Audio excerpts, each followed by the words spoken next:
Welcome students. 12th computer science. இன்னைக்கு நம்ம பார்க்க போற topic second chapter data abstraction. First data abstraction பத்தி ஒரு இன்ட்ரோடக்ஷன் நம்ம பார்த்துருவோம். Data abstraction அப்படிங்கிறது கம்ப்யூட்டர் சயின்ஸ்ல ரொம்ப பவர்ஃபுல் கான்செப்ட். Data abstraction அப்படிங்கிறது அதுல இப்ப நம்ம ப்ரோக்ராம் கோடு இது எல்லாமே கம்ப்யூட்டர் பொறுத்தவரையும் அது எப்படி எடுத்துக்கும் அப்படின்னா ஒரு ஆப்ஜெக்டா தான் எடுத்துக்கும். ப்ரோக்ராமரா இருக்கட்டும், ப்ரோக்ராம் கோடு இது எல்லாத்தையுமே நம்ம என்ன சொல்றோம் அப்படின்னா ஒரு ஆப்ஜெக்ட் அப்படின்னு தான் சொல்றோம். இப்போ உதாரணத்துக்கு இப்போ ஒரு பென்சில், பென், கார் இந்த மாதிரியா எல்லா பொருளையுமே நம்ம என்ன சொல்லுவோம்னா ஒன்று ஆப்ஜெக்ட். அதே மாதிரி இங்கே நம்ம ப்ரோக்ராமர் அண்ட் ப்ரோக்ராமிங் கோடு இதை நம்ம என்ன சொல்றோம் அப்படின்னா ஒரு ஆப்ஜெக்ட்னு தான் சொல்றோம். இப்போ டேட்டா அப்ஸ்ட்ராக்ஷன்ல மிக முக்கியமான கான்செப்ட் என்ன அப்படின்னா ப்ராஜெக்ட். ப்ராஜெக்ட் நம்ம ஒன்று கேள்விப்பட்டிருப்போம், அதாவது தமிழ்ல சொல்லணும்னா செயல் திட்டம் அப்படின்னு ஒன்று கேள்விப்பட்டிருப்போம். இந்த ப்ராஜெக்ட் என்ன அப்படின்னா ப்ராஜெக்ட் தான் அதை என்ன சொல்லலாம் அப்படின்னா ப்ரோக்ராமிங். எல்லா ப்ரோக்ராமும் சேர்ந்தது தான் ஒரு ப்ராஜெக்ட்.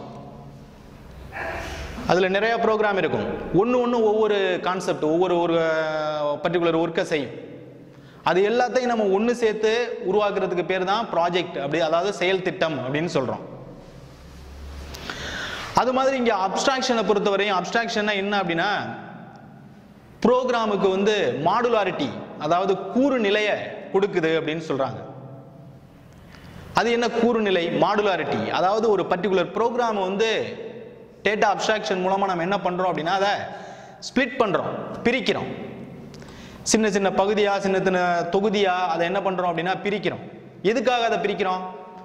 அந்த பர்டிகுலர் ஒர்க்கை நம்ம ஈஸியா அதை மேனேஜ் பண்ணி நம்ம அந்த பர்டிகுலர் ஒர்க்கை நம்ம வாங்க முடியும்.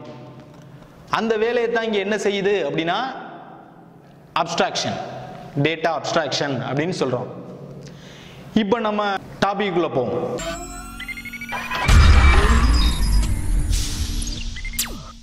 ஃபர்ஸ்ட் நம்ம பார்க்க போறது டேட்டா அப்ஸ்ட்ராக்ஷன் அப்படிங்கிறத பத்தின ஒரு ஸ்மால் இன்ட்ரோடக்ஷன். டேட்டா அப்ஸ்ட்ராக்ஷன் அப்படிங்கிறது கம்ப்யூட்டர் சயின்ஸ்ல very important, very powerful concept அப்படின்னு சொல்றாங்க. டேட்டா அப்ஸ்ட்ராக்ஷன் அதுல பாத்தீங்கன்னா ப்ரோக்ராமை உருவாக்குறவங்க, ப்ரோக்ராமிங் கோடு, நிரல், இது ரெண்டையுமே ஒரு ஆப்ஜெக்டா தான் கம்ப்யூட்டர் கன்சிடர் பண்ணுது. இது ரெண்டையுமே ஆப்ஜெக்ட்னு தான் சொல்றோம். டேட்டா அப்ஸ்ட்ராக்ஷனும் இது அப்படிதான் எடுத்துக்கும். ஒரு ஆப்ஜெக்ட் அப்படிங்கிறது என்ன அப்படின்னா உதாரணத்துக்கு இப்போ ஒரு பென்சில், ஒரு பேனா, ஒரு கார், இந்த மாதிரி எதை வேணாலும் நம்ம அந்த பர்டிகுலர் பொருளை நம்ம என்ன சொல்றோம் அப்படின்னா ஒரு ஆப்ஜெக்ட் அப்படின்னு தான் சொல்றோம். அதே மாதிரி இங்க ப்ரோக்ராமரா இருந்தாலும் சரி, அந்த ப்ரோக்ராம் கோடு, நிரல், அதையும் நம்ம என்ன சொல்றோம்னா ஆப்ஜெக்ட் அப்படின்னு தான் சொல்றோம். இந்த டேட்டா அப்ஸ்ட்ராக்ஷன் ரொம்ப முக்கியமா எந்த இடத்துல பயன்படுது அப்படின்னா ப்ராஜெக்ட். நம்ம தமிழ்ல செயல் திட்டம் அப்படின்னு சொல்லுவோம். ஒரு ப்ராஜெக்ட் அப்படிங்கிறது நிறைய ப்ரோக்ராம் எல்லாம் சேர்ந்தது தான் ஒரு ப்ராஜெக்ட். இப்போ நிறைய ப்ரோக்ராம்னா ஒவ்வொரு பர்டிகுலர் பார்ட், ஒவ்வொரு ப்ரோக்ராமும் ஒவ்வொரு ஃபங்க்ஷனை செய்யும், ஒரு பர்டிகுலர் ஒர்க்கு. அது எல்லாம் சேர்ந்து நம்ம உருவாக்குறது தான், எல்லாத்தையும் லிங்க் பண்ணி எல்லாத்தையும் கனெக்ட் பண்ணி நம்ம கிரியேட் பண்றது தான் என்ன அப்படின்னா ப்ராஜெக்ட். அந்த மாதிரியான ப்ராஜெக்ட்ல டேட்டா அப்ஸ்ட்ராக்ஷன் அப்படிங்கிற ஒரு கான்செப்ட் ரொம்ப முக்கியமா தேவைப்படுது. இந்த டேட்டா அப்ஸ்ட்ராக்ஷன் அந்த இடத்துல எதுக்கு தேவைப்படுது அப்படின்னா தேவையில்லாத சில விஷயங்களை ஒமிட் பண்ணிட்டு தேவையான விஷயங்களை மட்டும் நமக்கு டிஸ்ப்ளே பண்ணும், தேவையான விஷயத்தை மட்டும் நமக்கு சொல்லும். அதுக்காக தான் நம்ம என்ன சொல்றோம் அப்படின்னா இந்த டேட்டா அப்ஸ்ட்ராக்ஷன் அப்படிங்கிற கான்செப்ட் ரொம்ப முக்கியமா தேவைப்படுது. இந்த டேட்டா அப்ஸ்ட்ராக்ஷன் வேற என்ன விஷயங்கள் எல்லாம் செய்யுது அப்படின்னு பாத்தீங்கன்னா மாடுலாரிட்டி, கூறு நிலை அப்படின்னு சொல்றோம். மாடுலாரிட்டி அப்படின்னா என்ன அப்படின்னா ஒரு பர்டிகுலர் ப்ரோக்ராம்ல உள்ள பார்ட்ஸை ஸ்பிளிட் பண்றது, பிரிக்கிறது. அதாவது ரொம்ப லென்த்தான ப்ரோக்ராம், தேவையில்லாத விஷயங்கள் அதுல இருக்கு, தேவையானதை மட்டும் நமக்கு கான்செப்ட் டிஸ்ப்ளே பண்றது. அதை என்ன பண்ணுவோம்னா தேவையானதை விட்டுட்டு தேவையானதை மட்டும் எடுத்து நமக்கு டிஸ்ப்ளே பண்ணும். அதை தான் என்ன சொல்றாங்க ஸ்பிளிட் பண்றது, மாடுலாரிட்டி அப்படிங்கிற கான்செப்ட் தான் டேட்டா அப்ஸ்ட்ராக்ஷன் ரொம்ப முக்கியமா செய்யுது. இந்த டேட்டா அப்ஸ்ட்ராக்ஷனோட டைப், அதாவது டேட்டா அப்ஸ்ட்ராக்ஷன் ஒரு பர்டிகுலர் ஆப்ஜெக்ட் மூலமா தான் அது செயல்படுது அப்படின்னு சொல்றோம். பட் டேட்டா அப்ஸ்ட்ராக்ஷனோட ஒர்க் என்னவா இருக்கும் அப்படின்னு பாத்தீங்கன்னா அந்த பர்டிகுலர் ஆப்ஜெக்டோட பிஹேவியர், அதாவது அதோட பண்புகள், set of values, set of operations, அதாவது மதிப்போட தொகுப்பு, ஆபரேஷன் செயல்பாடு, ஒன்றுக்கு மேற்பட்ட செயல்பாடுகள், இது எல்லாமே செய்யறது எது அப்படின்னா இந்த டேட்டா அப்ஸ்ட்ராக்ஷன். அதாவது டேட்டா அப்ஸ்ட்ராக்ஷனை பொறுத்தவரையும் ஒரு பர்டிகுலர் ஒர்க்கு என்ன செய்யணும் அப்படிங்கிறது தான் அதோட கான்செப்ட். அதை எப்படி செய்யுது அப்படிங்கிறதெல்லாம் நம்ம அதை தெரிஞ்சுக்க வேண்டியதில்லை. என்ன பர்டிகுலர் ஒர்க் நடக்குது அப்படிங்கிறது தான் அந்த டேட்டா அப்ஸ்ட்ராக்ஷனோட ஒர்க். அடுத்து நம்ம இன்னைக்கு பார்க்க போற நெக்ஸ்ட் கான்செப்ட் அந்த என்ன அப்படின்னா டேட்டா அப்ஸ்ட்ராக்ஷன்ல வந்து எப்படி செயல்படுது, எது மூலமா அது இயங்குது. டேட்டா அப்ஸ்ட்ராக்ஷன்ங்கிற கான்செப்ட் எது மூலமா இயங்குது அப்படின்னா constructor and selector, constructor and selector. இதுல வந்து கன்ஸ்ட்ரக்டர்னா என்ன? கன்ஸ்ட்ரக்டர் அப்படிங்கிறது வந்து ஒரு டேட்டா அப்ஸ்ட்ராக்ஷனை வந்து கிரியேட் உருவாக்குறதே இந்த கன்ஸ்ட்ரக்டர் தான். கன்ஸ்ட்ரக்டர் அப்படிங்கிறது வந்து ஒரு ஃபங்க்ஷன், கன்ஸ்ட்ரக்டர்ங்கிறதே ஒரு ஃபங்க்ஷன். அந்த ஃபங்க்ஷன் மூலமா தான் நம்ம என்ன பண்றோம் அப்படின்னா அப்ஸ்ட்ராக்ஷனை வந்து உருவாக்குறோம். அப்ஸ்ட்ராக்ஷனை உருவாக்குறது அந்த கன்ஸ்ட்ரக்டர். பட் செலக்டரோட ஒர்க் என்ன?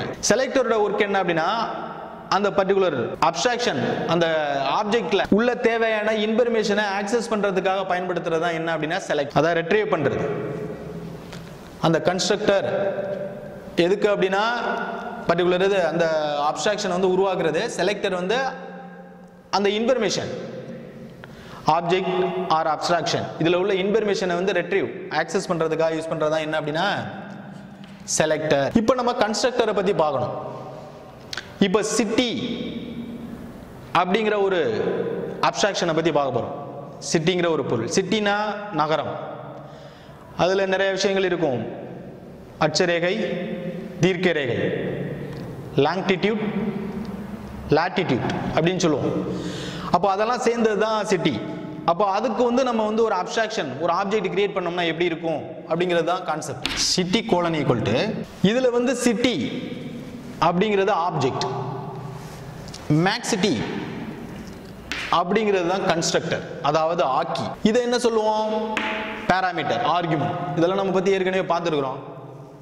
இதுல நேமு LAT LON அப்படின்னு சொல்லிட்டு 3 பேராமீட்டர் வந்து பாஸ் பண்றோம். இங்க வந்து மேக்சிட்டி மூலமா ஆப்ஜெக்ட், அதாவது சிட்டிங்கிற ஆப்ஜெக்ட் வந்து நம்ம வந்து அப்ஸ்ட்ராக்ஷனை வந்து கிரியேட் பண்றோம். பட் இங்க செலக்டர் வந்து எப்படி யூஸ் பண்றோம்? செலக்டர் வந்து எதுக்காக அப்படின்னா அந்த பர்டிகுலர் சிட்டிங்கிற ஆப்ஜெக்ட்ல உள்ள இன்ஃபர்மேஷனை வந்து கேதர் பண்றதுக்கு, ரெட்ரீவ் பண்ணி நம்ம யூஸ் பண்றதுக்காக தான் என்ன பண்றோம் அப்படின்னா செலக்டர் அப்படிங்கிறத யூஸ் பண்றோம். இப்போ செலக்டர் இதுல என்னென்ன மாதிரியான செலக்டர் யூஸ் பண்ணலாம் அப்படின்னா இது மூணு என்ன அப்படின்னா selector. Get name, get LAT, get LON. இது வந்து பேராமீட்டர், ஆர்குமெண்ட். இது மூலமா நம்ம என்ன பண்ணலாம் அப்படின்னா அந்த மேக்சிட்டி அதுல உள்ள பர்டிகுலர் இன்ஃபர்மேஷனை வந்து நம்ம ரெட்ரீவ் பண்ணி யூஸ் பண்ணலாம் அப்படின்னு சொல்றாங்க. 2 சிட்டி இருக்கு, 2 நகரம், அதுக்கு இடையில உள்ள தூரத்தை டிஸ்டன்ஸை வந்து எப்படி கனெக்ட் பண்றது, டிஸ்டன்ஸை வந்து எப்படி நம்ம கண்டுபிடிக்கிறதுக்கான உள்ள ப்ரோக்ராம் தான் இப்போ நம்ம நெக்ஸ்ட் பார்க்க போறோம். ஒரு சிட்டிக்கும் இன்னொரு சிட்டிக்கும் இடையில உள்ள தூரத்தை கணக்கிறதுக்கான ப்ரோக்ராம். இதுல டிஸ்டன்ஸ் சிட்டி 1 சிட்டி 2 இது வந்து கன்ஸ்ட்ரக்டர். அதுக்குள்ள நம்ம வந்து லாங்கிடியூட் லாட்டிடியூட் அதை வந்து யூஸ் பண்ணியிருக்கிறோம். LT1 LG1 அதுல வந்து நம்ம வந்து செலக்டர் யூஸ் பண்ணியிருக்கிறோம். கெட் LAT CT1 இது எல்லாத்தையுமே கால்குலேட் பண்ணி அது வேல்யூ என்ன ரிட்டர்ன் பண்ணணும் முதற்கொண்டு நம்ம வந்து என்னது ப்ரோக்ராம் மூலமா அதை செஞ்சிருக்கோம். இதை வந்து நம்ம ப்ரோக்ராம்ல அப்ளை பண்ணோம்னா ஒரு சிட்டிக்கு இன்னொரு சிட்டிக்கும் இடையில உள்ள டிஸ்டன்ஸ் என்னங்கிறத கண்டுபிடிக்கலாம். அது மாதிரி இதுல வந்து நம்ம வந்து கன்ஸ்ட்ரக்டரையும் யூஸ் பண்ணியிருக்கிறோம், செலக்டரையும் யூஸ் பண்ணியிருக்கிறோம். அப்போ டேட்டா அப்ஸ்ட்ராக்ஷன்ங்கிறது அது எப்படி செயல்படுது அப்படின்னா கன்ஸ்ட்ரக்டர் அண்ட் செலக்டர் இது ரெண்டும் தான் அதை செயல்படுத்துது. நெக்ஸ்ட் நாம பார்க்க போற டாபிக் பேர்ஸ் அப்படிங்கிறது என்னன்னு பார்க்கணும். பேர்ஸ் அப்படிங்கிறது வந்து என்ன அப்படின்னா 2 வேல்யூவை வந்து சேர்த்து உருவாக்குறது தான் என்ன அப்படின்னா பேர்ஸ். அது லிஸ்ட்லயா இருக்கலாம், டபுள்லயா இருக்கலாம். 2 வேல்யூவை என்ன பண்றோம் அப்படின்னா சேர்த்து ஒன்று சேர்த்து நம்ம உருவாக்குறோம். அதுக்கு பேர் தான் என்ன அப்படின்னா பேர்ஸ் அப்படின்னு சொல்றோம். இது அதிகமாக லிஸ்ட்ல தான் இது யூஸ் ஆகுது. இந்த பேர்ஸ் யூஸ் பண்றதுனால நம்ம பைத்தான் ப்ரோக்ராமை வந்து என்னது திறம்பட ரொம்ப குவாலிட்டியா நம்ம தெளிவா அதை செய்ய முடியும் அப்படின்னு சொல்றாங்க.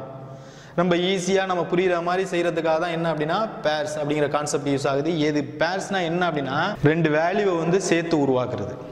நம்ம லிஸ்ட்ல உருவாக்கலாம், டபுள்ல உருவாக்கலாம். ஃபர்ஸ்ட் நம்ம பார்க்க போறது லிஸ்ட். லிஸ்ட் அப்படிங்கிறது வந்து என்ன அப்படின்னா ஸ்கொயர் பிராக்கெட்ல 1 or more வேல்யூவை நம்ம கொடுக்கலாம். ஒவ்வொரு வேல்யூவையும் செப்பரேட் பண்றது என்ன அப்படின்னா கமா.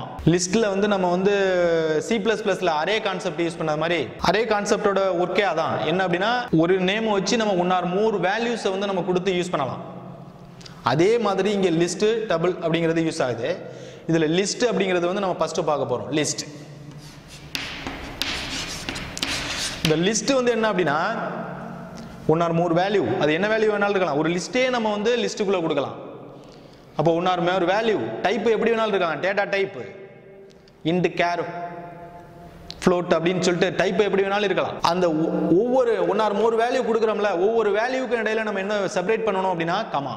கமா கொடுத்து நம்ம அதை கொடுக்கணும். இதுக்காக நம்ம யூஸ் பண்றது ஸ்கொயர் பிராக்கெட். லிஸ்ட்டுக்காக நம்ம யூஸ் பண்றது ஸ்கொயர் பிராக்கெட். ஒரு எக்ஸாம்பிள் வந்து இப்போ லிஸ்ட் இந்த மாதிரி ஸ்கொயர் பிராக்கெட் யூஸ் பண்ணோம்னா அது வந்து லிஸ்ட்.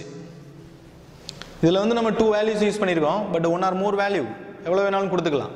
கொடுத்து நம்ம அதை யூஸ் பண்ணிக்கலாம். இதை வேற எப்படி எழுதலாம்? லிஸ்ட்டை வந்து லிஸ்ட்டில் உள்ள வேல்யூஸை வந்து நம்ம அக்செப்ட் பண்ணுறதுக்கு, அதை ஆக்சஸ் பண்ணுறதுக்கு 2 மெத்தட் யூஸ் ஆகுது. இதில் நம்ம ஃபர்ஸ்ட் பார்க்க போகிறது என்ன அப்படின்னா மல்டிபிள் அசைன்மெண்ட். மல்டிபிள் அசைன்மெண்ட்னா என்ன அப்படின்னா இப்போ LST அப்படின்னு சொல்லிட்டு ஒரு லிஸ்ட் உருவாக்கியிருக்கோம். அதுக்கப்புறம் XY ஈக்குவல் டு LST. இப்போ LSTல என்ன இருக்கு அப்படின்னா 10, 20ன்னு இருக்கு. இந்த LSTல உள்ள 10, 20 XYல எப்படி போய் ஸ்டோர் ஆகுது அப்படின்னா LSTல உள்ள 10 Xலையும் LSTல உள்ள 20 Yலையும் ஸ்டோர் ஆகும். இந்த மாதிரி நம்ம யூஸ் பண்ணிக்கலாம். இது வந்து மல்டிபிள் அசைன்மெண்ட் அப்படின்னு சொல்றோம். இதே ஒரு எலமெண்ட் மூலமா நம்ம வந்து ஒரு பர்டிகுலர் வேல்யூ வந்து நம்ம என்ன ஆக்சஸ் பண்ண முடியும். ஒரு எலமெண்ட் மூலமா ஆக்சஸ் பண்றதுக்கு என்ன, இப்போ LST of 0, LST of 1, LST of 0ல 10ம் LST ஆஃப் 1ல 20 இருக்கு. இந்த 0வை தான் என்ன சொல்றோம் அப்படின்னா அதாவது ஃபர்ஸ்ட் பொசிஷன்ல இருக்கிறதுனால இதை வந்து ஃபர்ஸ்ட் எலமெண்ட் அப்படின்னு சொல்லுவோம். அப்போ ஃபர்ஸ்ட் எலமெண்ட்டை நம்ம எப்பவுமே அரே கான்செப்ட்ல C++லேயே பார்த்துருக்கிறோம். ஃபர்ஸ்ட் எலமெண்ட் வந்து எப்படி ஸ்டார்ட் ஆகும் அப்படின்னா 0ல ஸ்டார்ட் ஆகும். அடுத்து உள்ளது 1, 2, 3 அப்படின்னு கண்டினியூ ஆகிட்டு இருக்கும். இதில் நம்ம வந்து LST ஆஃப் 0னா அந்த ஃபர்ஸ்ட் பொசிஷனில் போயிட்டு 10ங்கிற வேல்யூ ஸ்டோர் ஆயிரும். அடுத்து LSTல 1ங்கிற பொசிஷனில் 20ங்கிற வேல்யூ ஸ்டோர் ஆயிரும். அதை வச்சு நம்ம ஆக்சஸ் பண்ணிக்கலாம். இதே ஒரு மேத்தமெட்டிக்கல் கான்செப்ட் மூலமாக இதை செகண்ட் பார்ட், அதாவது எலமெண்ட் மூலமாக ஆக்சஸ் பண்ணுறது எப்படி எழுதலாம் பார்த்தீங்கன்னா LST. அதுக்கு வந்து ஸ்கொயர் பிராக்கெட் கண்டிப்பாக யூஸ் பண்ணி ஆகணும். இதில் வந்து பார்த்தீங்கன்னா இது வந்து ஃபர்ஸ்ட் 0 அப்படிங்கிறது இண்டெக்ஸ் பொசிஷன், 10ங்கிறது வேல்யூ, 10ங்கிறது வேல்யூ, 0ங்கிறது இண்டெக்ஸ் பொசிஷன். இண்டெக்ஸ் பொசிஷன்னா இடை இருப்பு அப்படின்னு சொல்லுவோம். இடை இருப்பு அது எந்த பிளேஸ்ல இருக்கு, 0ங்கிற பிளேஸ் வந்து ஃபர்ஸ்ட் பிளேஸ், அடுத்து வந்து 1ங்கிறது செகண்ட், அதை தான் நம்ம 0லேருந்து ஸ்டார்ட் ஆகும். இப்போ இது வந்து அதே மாதிரி 1ங்கிறது வந்து இண்டெக்ஸ் பொசிஷன் இடையிருப்பு, 20ங்கிறது அதோட வேல்யூ. இந்த மாதிரி நம்ம 2 பார்ட் 2 விதமா நம்ம என்ன பண்ணலாம் அப்படின்னா லிஸ்டோட வேல்யூ வந்து நம்ம வந்து ஆக்சஸ் பண்ண முடியும் அப்படின்னு சொல்றோம். அடுத்து நம்ம பார்க்க போறது டபுள். இது லிஸ்ட் மாதிரியே தான். லிஸ்ட் கான்செப்டும் இதுவும் ஒரே மாதிரி தான் இருக்கும். இதுலயும் 1 or more வேல்யூஸ் யூஸ் பண்றோம். 1 or more வேல்யூஸ் யூஸ் பண்ணி அதில் உள்ள வேல்யூவை நம்ம ஆக்சஸ் பண்ணுறது இந்த மாதிரி நம்ம பயன்படுத்திக்கலாம். பட் லிஸ்ட்டுக்கும் டபுளுக்கும் என்ன வித்தியாசம், என்ன டிஃப்ரெண்ட் அப்படின்னு பார்த்தீங்கன்னா லிஸ்ட்டில் உள்ளதை நீங்கள் சேஞ்ச் பண்ணிக்கலாம், சேஞ்ச் ஆகும். டபுளில் டைம் நீங்கள் வேல்யூ கொடுத்துட்டீங்க அப்படின்னா அதை எந்த விதத்துலையும் சேஞ்ச் பண்ண முடியாது. அனதர் எக்ஸாம்பிள், நம்ம லிஸ்ட்டில் வந்து ஸ்கொயர் பிராக்கெட் யூஸ் பண்ணுவோம். டபுளில் வந்து பேரந்தஸ் நார்மல் பிராக்கெட் வந்து யூஸ் பண்ணுறோம். இப்போ டபுளுக்கு உள்ள எக்ஸாம்பிளை பார்ப்போம். இப்போ நம்ஸ் அப்படின்னு சொல்லிட்டு ஒரு டபுள் ஒன்று உருவாக்கியிருக்கோம். அதில் பார்த்தீங்கன்னா 1, 2 அப்படிங்கிற வேல்யூஸ் இருக்கு. இந்த 1, 2 அப்படிங்கிறது வந்து ஒரே டயத்தில் என்ன இருக்கு, 1 or more வேல்யூஸ். இதைத்தான் என்ன சொல்கிறோம் அப்படின்னா பேர்ஸ். அதை வந்து நம்ம எப்படி ஆக்சஸ் பண்ணுறோம் அப்படின்னு பார்த்தீங்கன்னா நம்ஸ் ஆஃப் 0 அப்படின்னு நீங்கள் நம்ம கொடுத்தோம் அப்படின்னா 1ங்கிறது டிஸ்பிளே ஆகும், அதோடைய பொசிஷன். நம்ஸ் ஆஃப் 1 அதோடைய பொசிஷன் வந்து 1, டிஸ்பிளே பண்ணுற வேல்யூ 2. இந்த மாதிரி நம்ம டபுள் வந்து யூஸ் பண்ணுறோம். நெக்ஸ்ட் அடுத்து நம்ம பார்க்க போகிறது டேட்டா அப்ஸ்ட்ராக்ஷன் ஸ்ட்ரக்சர். இது வந்து ஸ்ட்ரக்சர் அப்படிங்கிறத பற்றி நம்ம தெரிஞ்சுக்கணும். ஸ்ட்ரக்சர் அப்படிங்கிறது வந்து என்ன அப்படின்னா கிளாஸ் மாதிரி தான், இனக்குழு. அப்படின்னு சொல்றோம். அதாவது ஒரே நேரத்தில் நம்ம வந்து ஒன்றுக்கு மேற்பட்ட மதிப்புகளை வந்து இதுலயும் நம்ம பெற முடியும், லிஸ்ட்ல டபுள்லையும் நம்ம வாங்க முடியும். அதுக்கு இதுக்கு என்ன டிஃபரெண்ட் அப்படின்னு பார்த்தீங்கன்னா, இப்போ இதுல ப்ரிடிக்ட் அப்படின்னு சொல்லியிருக்கு. இப்போ ஒரு கேம் மாஸ்டர் மைண்ட் அப்படிங்கிற கேம்னு வச்சுக்கோங்களேன். இப்போ அதில் வந்து பிளேயர்ஸ் வந்து அவங்க கெஸ் பண்ணுற கலர்ஸ் ஒரு 4 கலர்ஸ். அந்த 4 கலரை வந்து நம்ம வந்து எப்படி கொடுக்கலாம், predict equal to red green cyan blue அப்படின்னு சொல்லி கொடுக்கலாம். இதில் வந்து நம்ம ஒன்று இப்போ இந்த ரெட்டு கிரீனு இந்த மாதிரி ஒவ்வொரு கலரையும் ஆக்சஸ் பண்ணுறது எப்படி அப்படின்னா, ப்ரிடிக்ட் அப்படிங்கிற அந்த பர்டிகுலர் வேரியபிள் மூலமாக அதோடைய எலமெண்ட்டை வச்சு நம்ம என்ன பண்ணலாம், இந்த ஒவ்வொரு கலரையும் ஆக்சஸ் பண்ண முடியும். அதே மாதிரி இப்போ நம்ம அடுத்து கொடுத்துருக்கிற இந்த பர்சன் அப்படின்னு கொடுத்துருக்கிறேன். இதில் வந்து நேம் இருக்கு, ஆனால் அனதர் டேட்டா டைப் நம்பர் இருக்கு, அங்கிட்ட இமெயில் இருக்கு. இந்த மாதிரி டிஃப்ரெண்ட் டேட்டா டைப்பில் கொடுத்துருக்குறோம். இதையும் நம்ம கொடுக்கலாம். பட் லிஸ்ட்டுக்கும் ஸ்ட்ரக்சருக்கும் என்ன டிஃப்ரெண்ட் அப்படின்னா, இதில் வந்து நம்ம வந்து எலமெண்ட் மூலமாக தான் நம்ம அணுக முடியும். ஒன்றுக்கு ரிலேஷன்ஷிப்பு, அதாவது ஒன்று தனித்தனியாக ஐடென்டிஃபை பண்ண முடியாது. பட் இங்கே வந்து என்னது, டிஃப்ரெண்ட் டேட்டா டைப்பில் இருக்குது. நம்ம இதில் வந்து ஒன்று ஐடென்டிஃபை பண்ண முடியாது. நம்ம எலமெண்ட் மூலமாக ஆக்சஸ் பண்ணலாம், பட் நம்ம கிளியர் இதுக்கு இதுதான் அப்படின்னு சொல்லி கரெக்டாக ஐடென்டிஃபை பண்ண முடியாது. அந்த மாதிரியான ஐடென்டிஃபை பண்ணுற மாதிரியான ஒரு சுச்சுவேஷன் வரும்போது, ஐடென்டிஃபை பண்ணணும் அப்படிங்கிற மாதிரியான சுச்சுவேஷன் வரும்போது இந்த ஸ்ட்ரக்சர் அண்ட் கிளாஸ் ரொம்ப யூஸ்ஃபுல்லாக இருக்கும். லிஸ்ட்டு அப்படிங்கிறதுல வந்து நம்ம என்ன பயன்படுத்துகிறோம்னா, 1 or more வேல்யூ அதுலேயும் நம்ம யூஸ் பண்ணலாம். யூஸ் பண்ணோம்னா ஒவ்வொரு பர்டிகுலர் வேல்யூவையும் ஐடென்டிஃபை பண்ணுறது கொஞ்சம் சிரமமாக இருக்கும். பட் அதே நேரத்தில் நம்ம கிளாஸ் ஆர் ஸ்ட்ரக்சர் இது யூஸ் பண்ணோம்னா ஒவ்வொரு வேல்யூவையும் நம்ம கரெக்டாக ஐடென்டிஃபை பண்ணிக்கலாம். இதுக்கு உள்ள வேல்யூ அப்படிங்கிறத நம்ம ஈஸியாக ஐடென்டிஃபை பண்ண முடியும். அப்படிங்கிறதுக்காக தான் நம்ம கிளாஸ் வந்து யூஸ் பண்ணுறோம். இதில் எப்படி கிளாஸ் யூஸ் பண்ணுறோம்னா, கிளாஸுங்கிறது கீவேர்டு பர்சன், அதோட நேம், கிளாஸோட நேம். நெக்ஸ்ட் பர்சன் அப்படிங்கிறது வந்து ஃபங்க்ஷன், செயற்கூறு. இதில் ஃபர்ஸ்ட் நேம் அப்படிங்கிறதுல வந்து என்ன போயிடும், Sachin. Second next ID, email yahoo.com அப்படிங்கிறது அந்தந்த பர்டிகுலர் வேரியபிளுக்கு ஈக்குவலாக நமக்கு தேவையான வேல்யூஸ் டிஸ்பிளே ஆகிறதுக்காக தான் நம்ம என்ன பண்ணுறோம் அப்படின்னா, இந்த கிளாஸ் ஸ்ட்ரக்சர் அப்படிங்கிற கான்செப்ட் வந்து யூஸ் பண்ணுறோம். Students, second chapter data abstraction, அதற்கான அசைன்மெண்ட்டை எழுதி உங்கள் கிளாஸுக்கான இமெயில் ஐடிக்கு அனுப்புவோம்.